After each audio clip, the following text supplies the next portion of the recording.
오늘 어버이 주일이지요. 어버이 날인데 또 어버이 주일이에요. 그죠? 예.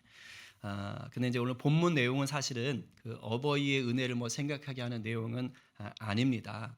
그래서 제가 약간 고민을 했어요. 우리가 이제 히즈쇼 교재에 맞춰서 진도를 나가다 보니까 그런데 이제 이게 본문을 바꿔야 되나 이제 이런 고민도 있었는데 그냥 진도대로 가자라고 생각을 했습니다. 왜냐하면 성경은 어느 부분이 됐든지 누구에게나 적용이 가능합니다. 믿으시죠? 네, 그래요. 이게 꼭 어버이와 은혜가 직접적으로 없어도 다 되는 거예요.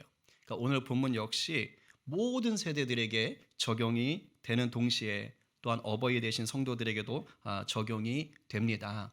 특별히 우리 어버이 되신 우리 부모님들 또 어머님 아버님들께 오늘 좀 권면을 드릴게요. 오늘 말씀을 내가 내 자녀들에게 남겨줄 수 있는 신앙의 유산으로 삼겠다. 이렇게 받으십시오. 그렇죠? 오늘 말씀을 어버이 된 나로서 정말 이 유산을 남기겠다. 내가 이런 삶을 유산을 남기겠다. 이런 마음으로 받으세요. 그러면 정말 자녀들에게 존경받고 사랑받는 어버이가 되실 수 있을 거라고 믿습니다. 우리 자녀된 분들도 사실 우리 모두가 자녀된 자들이죠. 그죠? 모두가 자녀된 자들이에요. 뭐 부모님이 지금 살아계시든 먼저 돌아가셨든 간에 다 자녀의 신분을 갖고 있어요. 그렇다면 오늘 말씀을 받으실 때 내가 이렇게 살아가는 것이 나를 낳아주신 내 어버이에게 정말 효도하는 것이다. 그리고 정말 공경할 수 있는 길로 나가는 발판이 된다. 이것을 여러분들이 좀 기억하시고 받기를 바랍니다. 오늘 나눌 내용은 조금 전에 읽었던 그 본문 내용을 포함해서 열왕기하 18장하고 19장 전체를 좀 보도록 하겠습니다. 제가 아까 좀 전에 예배드리면서 기도하는데 어떤 마음을 주셨냐면 더 갈급함을 가져야 된다. 더 갈급함을 가져야 된다. 그러니까 우리 성도들 안에 이 마음이 좀 더 부어지길 갈망한다. 사실 저한테는 좀 질책을 하신 거예요. 근데 제가 지금 이렇게 부드럽게 표현하는 겁니다. 무슨 말이냐면 제가 좀 이렇게 하나님 질책하셨어요. 아까 제가 오기 전에 우리 준호 형제, 용수 형제 이렇게 태워오기 위해서 잠깐 그 집 앞에 갔었거든요. 근데 3분 정도 일찍 도착했어요. 약속보다. 그래가지고 제가 이렇게 이제 찬양이라도 미리 틀어놓고 기다릴까 하고서 핸드폰을 딱 열어서 유튜브 이제 제가 늘 듣던 찬양이 있어서 그걸 딱 틀으려고 딱 했는데 그 유튜브 같은 거 펼치면 그 홈에 뭐 이렇게 영상도 막 뜨잖아요. 근데 세상에 손흥민이가 골 넣었다는 게 이렇게 딱 떠 있는 거예요. 그래서 제가 내심 기다렸었거든요. 이제 아마 어제 새벽에 경기했던 것 같아요. 그죠? 예. 그런데 이제 그랬거든요. 기사가 뭐냐면 손흥민이가 이제 뭐 이렇게 자기의 최고 기록을 갱신한다. 뭐 그다음에 우승팀하고 싸워서 이기느냐 지느냐 막 이런 게 있어서 제가 개인적으로 또 축구는 못하지만 우리 손흥민 선수 하는 게 참 재밌더라고요. 그래서 하는 걸 좀 봐요. 제가 경기 같은 거 하면은 뒤늦게라도 보고 보고 싶다. 어떻게 됐는지 궁금하다. 이런 마음이 있었거든요. 근데 그걸 딱 열었는데 손흥민 선수가 뭐 한 골 넣었다 이러니까 너무 막 할렐루야. 야, 한 골 넣었어? 야, 기다렸는데 야, 할렐루야. 제가 앉아 있는데 하나님 그걸 보여주시는 거예요. 너는 그 영상 하나 가지고도 그렇게 흥분하고 그렇게 기다렸다가 정말 소중한 걸 만난 듯이 그렇게 하면서 그거 짧은 영상을 보면서 웃는데 너 내 예배를 그렇게 기다렸냐? 그리고 지금 예배하는 성도들이 그런 갈급함이라도 있냐? 내가 좋아하는 드라마나 영화나 어떤 쇼프로 같은 것들, 영화배우나 가수나 이런 것들에 대해서는 막 어떻게 해야 되지? 또 보고 싶은데 언제 하지? 이런 마음이 있는데 주일에 한 번씩 예배하는 만나는 나를 위해서 그런 마음이 있느냐? 하나님이 계속 저한테 좀 얘기하시는 거예요. 이 마음을 여러분 가운데 좀 하나님이 원하세요. 진짜 예배는 어디서 시작되는 줄 아세요? 갈급함에서 시작되는 거예요. 뭐 음악 엉망이어도요. 뭐 시스템 엉망이어도요. 내가 정말 하나님 만나고 싶어하는 마음이 있잖아요. 그러면 그냥 그 자리에 역사하는 거예요. 오늘 우리 가운데 무엇보다 이 마음이 가득 부어지기를 간절히 소망합니다. 아멘이요. 하나님 그거 보십니다. 어버이로 살아오신 분들에게 한번 여쭤보겠습니다. 지금까지 자녀를 키우시면서 난 단 한 번도 내 자녀들 때문에 어려움을 겪지 않았다. 이런 분 계세요? 물론 물론 돌아놓고 보니까 그래도 내 자녀들이 큰 속 안 썩여줬구나. 이렇게 말할 수는 있죠. 말할 수는 있어요. 예, 저희도 저희 자녀들에게 아유 그래도 잘 커졌다. 오늘 아침에도 뭐 야 니네 어버이날인데 엄마 아빠한테 선물 안 주냐? 막 이제 퉁퉁거리면서도 그래 아니야 안 줘도 괜찮아. 사실 아니지만 안 줘도 괜찮아. 이제 이렇게 하면서 나는 너희들이 지금까지 이렇게 잘 커준 것만 해도 최고의 선물이야. 약간 립 서비스지만 진심으로 우리 자녀들에게 그런 말을 했어요. 그러나 정말로 우리 어버이들, 우리 부모님들 자녀 때문에 아무런 어려움도 겪지 않으셨다고 자신 있게 말할 수 있는 분 계세요? 한 분도 없을 거예요. 누구나 자녀를 키우면서 마음 상하기도 하고요. 때로는 자녀들에게 미안하기도 하고요. 때로는 자녀 때문에 답답하기도 하고요. 때로는 자녀 때문에 화병이 나거나 그저 아주 심신이 골병이 들 때도 있어요. 물론 당연히 우리 자녀들이 정말 부모에게 기쁘고 감사한 날들을 줄 때도 많지요. 여하튼 제 말은 뭐냐? 그런 좋은 날만 있는 게 아니라 정말 자녀 때문에 힘든 날, 고생한 날들도 많다 이 말이에요. 제가 예전에 알던 어느 권사님이 계시는데 이분은 정말 이렇게 남들이 볼 때는 남부럽지가 않아요. 일단 잘 살아. 굉장히 부자예요. 그래서 경제적으로 어려운 일이 하나도 없어요. 그리고 그 권사님은요 인물이 굉장히 좋으세요. 소위 말하면 뭐 이렇게 어디 지나가도 다 쳐다볼 만큼의 그런 고우신 아주 지적이고 그런 분이에요. 그리고 달란트가 은사가 많으세요. 그래서 뭐 교회 활동도 하고 사회 활동도 하고 활동을 참 많이 하셨어요. 그러니까 보면 뭐 남부럽지 않아요. 그런데 이분에게 단 하나의 큰 근심거리가 하나 있었습니다. 뭐냐? 바로 아들이에요, 아들. 아들이 완전 사고 뭉칩니다. 그런데 이 아들이 처음부터 그런 건 아니에요. 처음에는 이 권사님에게 이 아들이 그야말로 자랑거리였어요. 소위 엄친아라는 거 아시죠? 네, 그런 거였습니다. 뭐 키도 크고요, 얼굴도 잘생기고, 막 노래도 잘하고, 공부도 꽤 하고, 뭐 남부를 게 없어. 귀티가 잘잘잘 흐르고, 인기도 많고. 그러니까 권사님에게 큰 자랑이었어요. 근데 이 아들이 청소년기가 되면서 삐뚤어진 거예요. 그래가지고 사고란 사고 이제 다치고 다니네. 온갖 사고를 다치고 다녀요. 근데 특히 뭘 했느냐? 싸움을 많이 했어요. 왜냐면 동년배보다 또래들보다 막 키도 크고 덩치도 좋으니까. 그러니까 소위 일진 비슷한 그런 아들이었던 거죠. 그래서 툭 하면 파출소 불려가 있는 거예요. 그러니까 제가 보면 교회 있다가도 전화 받으면 어디 가느냐? 파출소 가시는 거예요, 권사님이. 그래 가가지고서는 미안하다고 고개 숙이고 또 맞은 사람들 보상해 주느라고 아주 그냥 바쁘셨어요. 몇 년 지나고 나니까요. 세상에 그렇게 인물 좋으시고 웃음이 많으시고 그랬던 분이 쾌활하셨던 분이요. 바싹 늙어버리셨어요. 얼굴이 시커매져 가지고 그 환하던 미소는 온데간데 없어요. 그냥 얼굴이 죽을 상이죠. 늘 울상이에요. 남부럽지 않을 것 같은데 그냥 아들이 너무 속을 썩이니까 힘들어 하시더라고요. 혹시 어버이로 살아오시는 우리 성도들 중에 이렇게 자녀 때문에 큰 어려움을 겪으신 분들이 계십니까? 제가 알기로는 없는 것 같아요. 뭐 숨겨둔 자녀가 있어가지고 뭐 제가 알기로는 없는 것 같아요. 혹시라도 돌아볼 때 우리 특별히 또 나이 연세 많으신 어르신들 중에 내가 내 자녀 때문에 정말 힘들었던 적이 있다. 이런 분들이 있다면 오늘 주님의 큰 위로가 부어지기를 간절히 소망합니다. 아멘이에요. 자, 그런데 반대로 우리 이제 어버이를 둔 분들에게 여쭤봅니다. 이 말은 우리 모두 다 해당돼요. 어버이 없는 분 없잖아요. 다 있잖아요. 우리 모두에게. 자, 내 부모님이 때로는 뭐 양가 부모님이 양쪽 부모님 다 안 계셨을 수도 있어요. 어머니나 아버님만 계셨을 수도 있어요. 내 부모님이 나를 키우기 위해 전혀 고생하지 않으셨다. 전혀 뭐 이렇게 마음 상한 적 없었다. 이렇게 생각하시는 분. 그냥 나는 정말 잘 컸다. 이런 분 있으세요? 나 때문에 내 부모님이 뭐 마음 상한 적도 없고 골머리 앓으신 적도 없고 정말 그런 일 없다. 특별히 우리 청년들 중에 아무도 없을걸요? 그래도 상식적으로 생각해도 그래 내 부모님 나 때문에 좀 고생하셨지. 아니면 조금 나는 괜찮다 쳐도 내 형제들 때문에 내 자매들 때문에 우리 부모님 조금 힘드셨지. 나 때문에 좀 마음 상할 때 있었지. 나 때문에 눈물 흘리실 때 있었지. 나 때문에 화병 나실 때 있었지. 지금도 화병이 안 나셨지.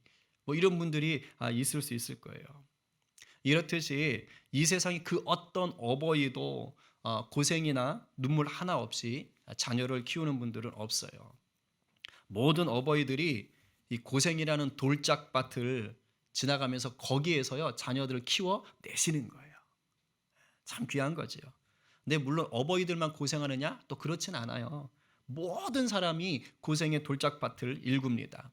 애들은 애들대로, 어른은 어른대로 다 고생을 해요. 이 말이 뭡니까? 이 땅 위에 살면서 호흡을 하고 있는 모든 사람은 예외 없이 고생한다는 거예요. 그런데 이 고생이 작은 고생일 때도 있어요. 대부분은 뭐 그냥 작은 고생으로 끝납니다. 하지만 반드시 인생 살다 보면 내가 감당하기 힘든 고난이나 핍박, 심지어는 죽음의 위협까지도 질 수 있어요. 제가 탈북 사역 하시는 어느 선교사님께 이렇게 말하면 아시겠지만 이렇게 전해 들었던 얘기인데, 며칠 전에 어느 탈북자분을 위로하러 갔다 오셨대요. 근데 그분이 2년 전에 아들이 탈북을 하는 가운데 붙잡혀서 말라 죽었답니다. 여러분께 상상이 돼요? 말라 죽었다. 그것 때문에 너무 상심하시는 거예요. 어린이날, 어버이날이 있는 이 주간이잖아요. 그래서 그 선교사님이 그분을 위로하면서 또 이렇게 기도원 가서 같이 기도하고 격려하고 그런 시간을 가졌다. 이런 분들은 참 우리가 경험하기 힘든 고난을 인생에서 겪는 거죠. 그러니까 모든 사람들이 저마다 이런저런 고난을 겪어요. 때와 장소와 어떤 무게의 차이는 있지만 모두가 수고하고 무거운 짐을 지고 살아갑니다. 그렇다면 우리는 평생을 이 고생과 고난과 고통의 짐에 눌려서 살아야 될까요? 우리 힘으로는요 결코 던져버릴 수 없는 이 수고와 무거운 짐으로 그냥 마냥 슬퍼하고 낙심하여 살아가야 되냐 이 말이에요. 그런데 그렇지 않다 이 말입니다. 가족 때문에 져야 하는 짐이든, 내 인생 때문에 져야 하는 짐이든, 사회나 국가 때문에 져야 하는 짐이든, 어떠한 짐이 됐든지 간에 이길 수 있는 길이 있습니다. 인생길에서 수고와 무거운 짐을 피할 수는 없어요. 그러나 그것을 이길 수는 있다 이 말이에요. 그 이기는 길이 무엇입니까? 그것은 오늘 제목이에요. 주님이 일하시게 하는 것입니다. 주님으로 일하시게 하는 거예요. 내가 내 스스로 인생의 무게의 짐을 벗을 수는 없지만 이겨낼 수 있는 그 방법이 있는데 바로 주님이 일하시는 거예요. 주님이 일하시면 내게 있는 무거운 짐도 가벼워지는 거예요. 주님이 일하시면 고생과 고난과 고통이 감사와 기쁨과 평안으로 바뀌는 기적이 일어나게 됩니다. 아멘이세요? 아멘인 거예요. 오늘 말씀 속에 이런 기적을 경험한 우리 믿음의 선배가 한 분 등장하십니다.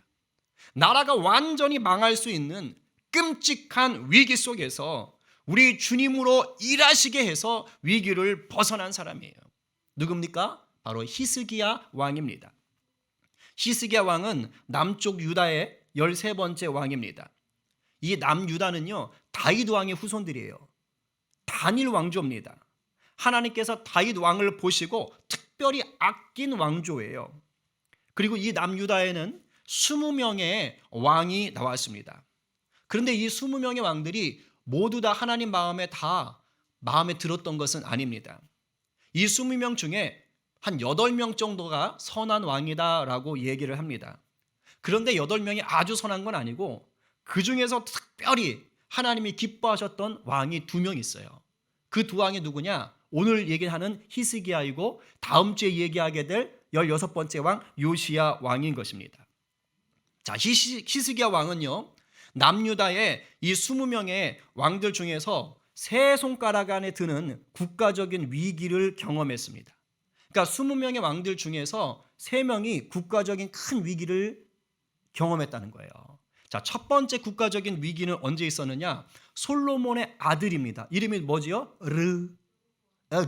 르호보암이에요. 자, 르호보암 때 처음으로 국가적인 위기가 있어요. 무슨 위기예요?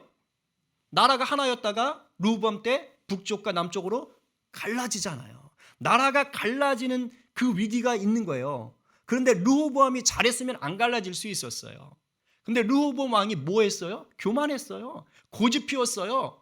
야, 나는 너희들에게 선정을 베풀 수 없어. 더 강하게 갈 거야. 이렇게 가는 바람에 쪼개져 버립니다. 국가적인 위기를 못 이겨내요. 그리고 국가적인 위기 세 번째 왕이 누구냐? 유다의 마지막 왕인 시드기야입니다. 이 시드기야 왕 때 어느 나라가 쳐들어옵니까? 바벨론이 쳐들어와요. 그때 망하는 거예요. 그런데 이 시드기야 왕 때가 결정적이긴 하지만 물론 그 전부터 좀 문제는 있었어요. 하나님 말씀에 순종하지 않았어요. 시드기야도 그렇게 갔습니다. 그러다 결국은 하나님 말씀에 불순종함으로 나라가 이제 아예 멸망하고 맙니다. 첫 번째 르호보암과 이 세 번째 시드기야 모두가 국가의 위기 속에서 나라를 거의 힘들게 만들어 버렸죠. 자, 그럼 이제 뭐가 남았죠? 두 번째가 남았죠. 마지막인 이 하나 두 번째 국가적인 위기가 언제 있었느냐? 히스기야 왕 때 있었어요. 어떤 위기냐? 하마터면 이 히스기야 왕 때요, 유다가 없어질 뻔했어요. 없어질 뻔했어요. 아시리아라는 제국 아시죠? 사회 시간에 배웠을 거예요. 역사 시간에. 아수르라고 본문은 성경은 얘기하는데 히스기야 당시에 상당히 넓은 지역을 점령하고 있었습니다. 지도를 보게 되면 저렇게 진한 녹색 부분이 지금 히스기야 당시에 아수르가 점령했던 지역이에요. 오늘날로 말하면 이란 서쪽, 그다음에 이라크 전부, 그리고 사우디아라비아 북쪽, 그다음에 터키의 중부 남부, 그리고 시리아까지 엄청난 땅을 점령한 제국이죠. 대제국이에요. 그런데 이들이 기원전 722년에는 북이스라엘, 저기 빨간색으로 되어 있는데 보이시죠? 왼쪽 부분에 빨간색, 그쪽이 북이스라엘입니다. 거기까지도 멸망시켰어요. 정복했다고요. 그런데 이 아수르가 바로 그 빨간색 밑에 부분인 남유다도요, 점령하려고 군침을 꼴깍꼴깍 흘리고 있는 거예요. 그러다가 20년 뒤인 701년에, 기원전 701년에 결국엔 저 유다를 침략합니다. 그래서요, 그때 싸웠던 것을, 이때 왕이 사네립 왕인데요, 사네립 왕이요 기록을 남겼어요. 여러분 그 미술 시간에 배웠죠? 부조라 그러죠? 이렇게 살짝 튀어나온 거 있잖아요. 여러분 동전 보면 이렇게 튀어나와 있잖아요. 그죠? 그거예요. 그런 식으로 벽화를 부조로 해서 기록을 만든 거예요. 기록을. 그게 지금 영국에 있는 대형 박물관에 가면 있어요. 어느 지역이냐? 유다의 라기스라는 지역에서 전쟁을 합니다. 그때요, 성이 있으니까 그 성까지 못 올라가니까요, 흙을 쌓는 거예요. 높이만큼. 그리고 거기서 공격을 하는 겁니다. 그 보이시죠? 저기 두 개 그림이에요. 왼쪽에 있는 그림에 이게 토성을 쌓아서 공격하는 게 지금 그려져 있는 거예요. 그리고 이 사람들은요, 이 아수르 군대는요, 잔인하기로 유명해요. 엄청 잔인해요. 오른쪽에 있는 거 보이세요? 이게 잘 모르겠지만 이게 뭐가 매달려 있죠. 이거 유다 사람들을요, 꼬챙이로 찔러 죽이고 있는 겁니다. 그러니까 이런 걸 기록으로 남겨놓은 거예요. 이런 것을. 이뿐이 아니에요. 얼마나 잔인하면 여기 지금 오른쪽에 사람들 누워 있지요. 이게 뭐냐면 유다 사람들 가죽을 벗겨 죽이는 거예요. 이런 것들을 기록에 남겨놓은 거예요. 그리고 또 포로들을 생포해서 이 끌고 갈 때 어떻게 하느냐? 갈고리로요, 이 코를 꿰는 거예요. 그리고 입에다가는 재갈을 물려서 이렇게 포로들을 끌고 갔다 그래요. 아마 제가 볼 땐 저 밑에 있는 그림 이렇게 튀어나온 게 그런 게 아닌가 싶기도 한데, 하여튼 잔인한 이 사람들이 아수르 사람들입니다. 그러니까 지금 히스기야 왕 때 이런 일을 겪고 있는 거예요. 전쟁 중에 있는 거예요. 굉장한 국가적인 위기죠. 만약에 우리나라가 이런 일을 경험한다면 어떻겠어요? 대통령의 마음은 어떠며, 위정자들의 마음은 어떠며, 우리 국민들의 마음이 어떻겠어요? 그러니까 한 나라의 왕인 지금 히스기야 왕이 지금 이런 일을 겪고 있는 겁니다. 얼마나 마음이 힘들고 고통스럽겠어요. 처음엔 이런 국가적인 위기를 만나니까 막 너무 다급해서 모면해 보려고 아수르 왕이, 야, 조공이라 그러잖아요. 너 우리나라 이거 갖다 바쳐. 그러니까 네 해가지고요, 막 갖다 바치는 거예요. 금, 은을 막 바치는데 부족하니까 성전 문에다 발라놓은 금을 벗겨내고 왕궁의 기둥에 입혀놨던 금을 벗겨내면서 그것까지 싹싹 벗겨가지고 갖다 바쳤어요. 그러면은 공격을 하지 말아야 되잖아요. 그런데 아수르가 또 공격을 해옵니다. 무려 군사를 18만 5천 명을 끌고 와요. 이 군대가 오합지졸이 아니에요. 아까 보셨잖아요. 그 넓은 땅을 점령한 최정예 부대를 끌고 온 겁니다. 무슨 말이에요? 이제 유다는 그냥 추풍 낙엽처럼 먼저 멸망한 북이스라엘 뒤를 쫓아갈 수밖에 없는 거예요. 멸망할 수밖에 없는 그런 처지에 있는 것입니다. 거기다가 이 아수르 애들이 아주 야비해요. 막 심리전까지 펼치는 거예요. 나와가지고서는 막 이러는 겁니다. 백성들이 다 들으라고 일부러 히브리어로 얘기하는 거예요. 야, 니네가 섬기는 여호와 하나님은 능력이 없어. 무능해. 할 수 있는 게 없어. 막 모욕하는 겁니다. 그러면서 뭐 하나님이 복을 주신다고 에라이 뻥이다 하면서 차라리 우리 왕 아수르의 왕 사네립이 하나님이 준다는 그 복 그거 우리가 줄 수 있다. 이런 식으로 막 꼬드기는 거예요. 그러니 얼마나 괴롭겠어요. 그야말로 위기 중에 위기요, 절망 중에 절망인 상황이죠. 얼마나 힘들었으면 히스기야 왕이요 19장 3절에서 이 날은 환난과 징벌과 모욕의 날이다 라고 아주 한탄을 하고 있습니다. 아마도 이때 이 남유다가 멸망했다면, 원래 유다의 멸망은 시드기야 왕 기원 전 586년이거든요. 그런데 히스기야 때 멸망했다면 우리의 역사책에는 유다의 멸망이 아마도 120, 30년 앞당겨졌을 거예요. 그런데요, 다행히도 이 히스기야 왕이 이 국가적인 위기를 넘어갑니다. 어떻게 이럴 수 있었느냐?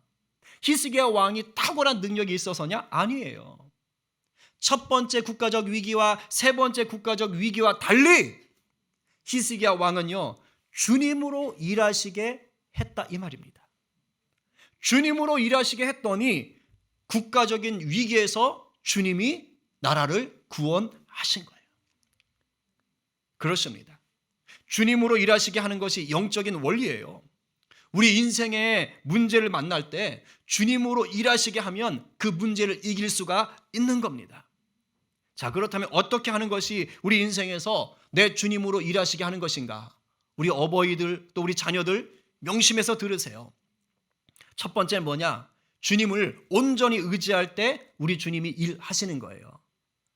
주님을 온전히 의지할 때.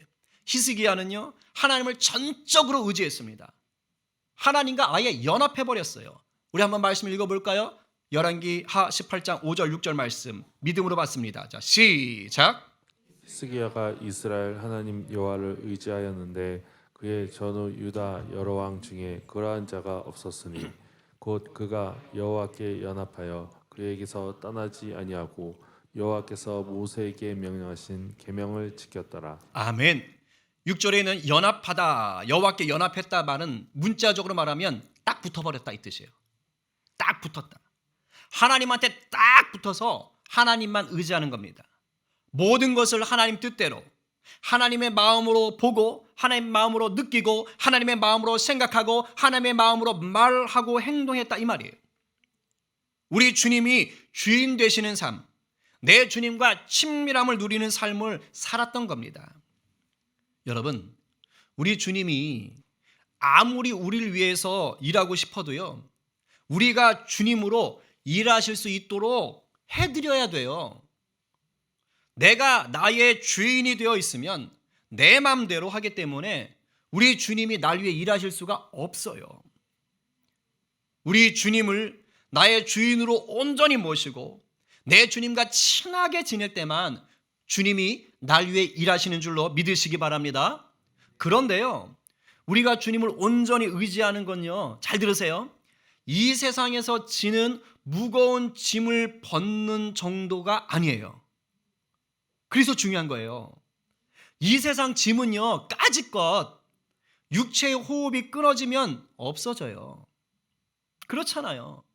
죽으면 먹을 걱정, 입을 걱정, 집 걱정, 돈 걱정, 몸 아픈 걱정, 자식 걱정 할 필요가 없어집니다. 이 세상 짐은요, 더 이상 필요 없다고요, 죽으면. 근데 무슨 짐이 남아요? 영혼의 짐이 남아요. 영혼의 짐. 죄의 문제가 남는다고요? 죄의 문제.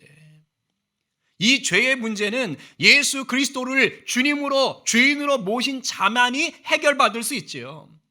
예수 그리스도를 믿어서 제 문제를 해결받지 못하면 육체가 죽은 후에 갈 수 있는 곳은요, 죄송합니다, 천국이 아니고 지옥인 거예요. 영원토록. 주님을 온전히 의지하는 것이 이렇게 중요한 것입니다. 단순히 이 세상 짐뿐만 아니라 영혼의 죄짐까지 해결받는 길이 우리 주님을 의지하며 사는 거예요.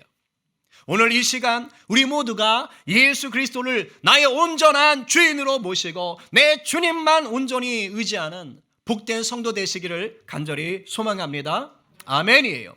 두 번째는요, 불신앙적인 것을 끌어낼 때 우리 주님이 일하시는 거예요. 명심하세요. 주님을 의지하는 것은요, 반드시 행동으로 드러나게 되어 있습니다. 삶으로 드러난다고요. 영적인 삶은요, 육적으로 드러나게 되어 있어요. 생각과 말로는 주님을 의지한다고 하면서 실제 삶은 여전히 우리 주님이 싫어하는 행동들을 하고 있다면 죄송해요, 주님이 일하고 싶어도 못해요. 못하십니다. 안 하셔요. 히스기야 왕은요, 주님을 주인 삼았기 때문에 주님이 기뻐하시는 것들을 선택하며 살았어요. 18장 3절 4절 말씀 같이 받겠습니다. 자, 시작. 히스기야가 그의 조상 다윗의 모든 행위와 같이 여호와께서 보시기에 정직하게 행하여 그가 여러 상당들을 제거하며 주상을 깨뜨리며 아세라 목상을 찍으며 모세가 만들었던 녹뱀을 이스라엘 자손이 이때까지 향하여 분향함으로 그것을 부수고 누수단이라 일컬었더라. 아멘. 아까 유다의 20명의 왕들 중에서 8명 정도만 선했다 그랬잖아요. 그러니까 나머지는 뭐예요? 악한 왕이었던 거예요. 이상하죠? 히스기야는 그렇게 하나님 앞에 칭찬받았는데 히스기야의 아버지는 안 그랬어요. 그러니까 혹시 부모님이 조금 저기 하셔도 여러분 그런 말 있잖아요. 강하게 흐르는 저주를 끊어낸다 이런 거 있잖아요. 내 대부터 잘 살 수 있는 거예요. 새로운 믿음의 명문 가정 충분히 만들 수 있는 거예요. 근데 또 웃긴 건 히스기야로부터는 또 므낫세가 나와요. 아주 치명적인 악한 왕이 나와요. 그래서 우리가 정말 잘해야 됩니다.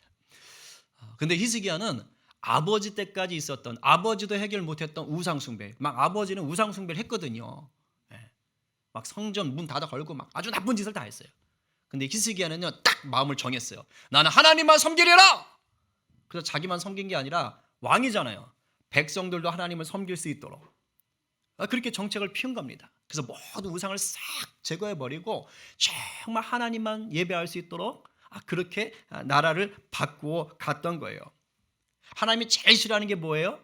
나 위에 다른 신을 두지 마라. 우상숭배예요. 그걸 제일 싫어하세요.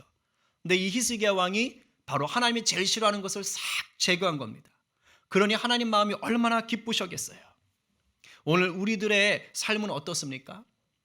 분명 마음으로는, 입술로는 내가 주님 의지해요, 내가 주님 사랑해요 라고 하는데 정작 우리 삶의 열매는 주님이 싫어하는 것들이 맺히고 있지는 않나 한번 생각해 보시자는 거예요. 교만과 탐욕과 거짓과 불평과 음란과 쾌락과 게으름 등과 같은 그러한 열매들이 계속해서 맺히고 있지는 않는지, 또는 내 열심, 내 자랑, 내 수고만으로 열매를 만들어가고 있지 않는지, 내 주님 싹 빠져있는 것으로 살아가고 있지는 않는지. 오늘 혹 이런 분들이 계시다면 성령님의 음성 앞에서 회개하시고 돌이키셔서 주님으로 일하시게 하는 은혜를 누리게 되기를 간절히 축복합니다. 아멘이에요. 자, 마지막 세 번째입니다. 왕 대신 주님 앞에서 믿음으로 기도할 때 우리 주님이 일하시는 거예요. 아수르가 처음 침략했을 때는요, 히스기야 왕이 너무 당황하고 다급해서 그냥 인간적인 방법대로 했어요. 주님께 안 묻고 그냥 급한 대로 막 조공 달라니까 그냥 다 베껴줬어요. 근데 실패했잖아요. 안 먹혔잖아요. 히스기야가 정신을 바짝 차린 거예요. 아하, 이게 아니었지. 그래서 주님으로 일하시게 하는 걸 깨달은 거예요. 히스기야 왕이 주님이 일하시는, 주님으로 일하시게 하는 강력한 열쇠가 뭔지를 아는 사람이에요. 여러분, 주님이 일하시게 하는 강력한 열쇠가 뭔지 아세요? 바로 기도입니다. 뭐라고요? 기도예요. 히스기야 왕은요, 성전으로 올라가 무릎을 꿇습니다. 오늘 아까 읽었던 14절부터 19절까지인데 다 읽기 뭐하니까 우리 짧게 몇 구절만 좀 일부만 읽어보겠습니다. 여러분의 것으로 받으셔야 돼요. 유산으로 받으세요. 자, 시작. 히스기야가 사자의 손에서 편지를 받아보고 여호와의 성전에 올라가서 히스기야가 그 편지를 여호와 앞에 펴놓고 그 앞에서 히스기야가 기도하여 우리 하나님 여호와여 원하건대 이제 우리를 그의 손에서 구하옵소서. 그리하시면 천하 만국이 주 여호와가 홀로 하나님이신 줄 알리이다 하니라. 아멘. 히스기야 왕은 아수르 왕이 하나님을 모욕하며 유다를 삼키겠다고 보낸 그 편지를요, 어떻게 했느냐? 빡빡빡 찢어버린 게 아니고요, 그런 모욕적인 편지를 들고 성전으로 올라갔어요. 지금으로 말하면 교회겠죠. 자, 성전으로 올라갔어요. 우리가 성전이니까 뭐 집에서 할 수도 있겠죠. 자, 그런데 편지를요, 주님 앞에 딱 펼쳐놨어요. 그리고 기도하는 거예요. 주님 보이시죠? 보이시죠? 근데 히스기야의 기도가 정말 멋있어요. 주님, 내가 죽게 생겼으니 살려주세요. 이렇게 기도하지 않았어요. 우리나라 죽겠으니 살려주세요. 이렇게 기도하지 않았어요. 어떻게 기도했어요? 아수르가 모독하고 비방한 하나님의 명예, 그 명예를 회복하기 위해서 주님 우리를 구원해 주십시오. 왜? 그래야 하나님이 진짜 신이구나 라는 게 증명되니까요. 여호와 하나님이 왕 중의 왕이요 유일한 참신이심을 만국에 알려주십시오. 그러기 위해서는 우리를 구원해 주셔야 됩니다. 하나님의 명예 때문에라도 이 일을 하셔야 됩니다 라고 기도한 거예요. 여러분, 과연 그렇습니다? 우리들의 기도가 여기까지 자라가야 됩니다. 물론 처음에 기도할 때는요, 내 문제 놓고 다 기도합니다. 내가 닥친 문제 해결해 달라고 울고 불고, 그리고 하나님 앞에 매달려요.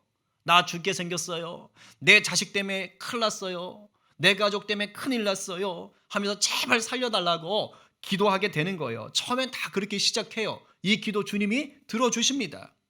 그런데 우리 주님으로 열심을 내어 일하시게 하는 기도가 따로 있어요. 그러니까 성경에 그런 표현이 있다니까요. 주님이 열심을 내신대요. 열심을. 그러니까 그런 기도가 있어요. 그게 바로 뭐냐? 히스기야의 기도예요. 히스기야. 주님의 이름이 높여지기를 원하는 기도. 이거 정말 별 5개 쳐야 돼요. 나를 구원하신 주님이 또한 온 땅의 주님 되심이 드러나기를 원하는 그런 기도를 할 때 우리 주님이 열심히 일하시는 거예요. 그냥 이렇게 하시는 거예요. 가족 문제 있지요? 진로 문제 있지요? 경제적인 문제 있을 거예요. 집안에 재정 문제, 건강 문제 있잖아요. 우리 교회 많아요. 직장 문제 있어요. 학교 문제 있어요. 그렇죠?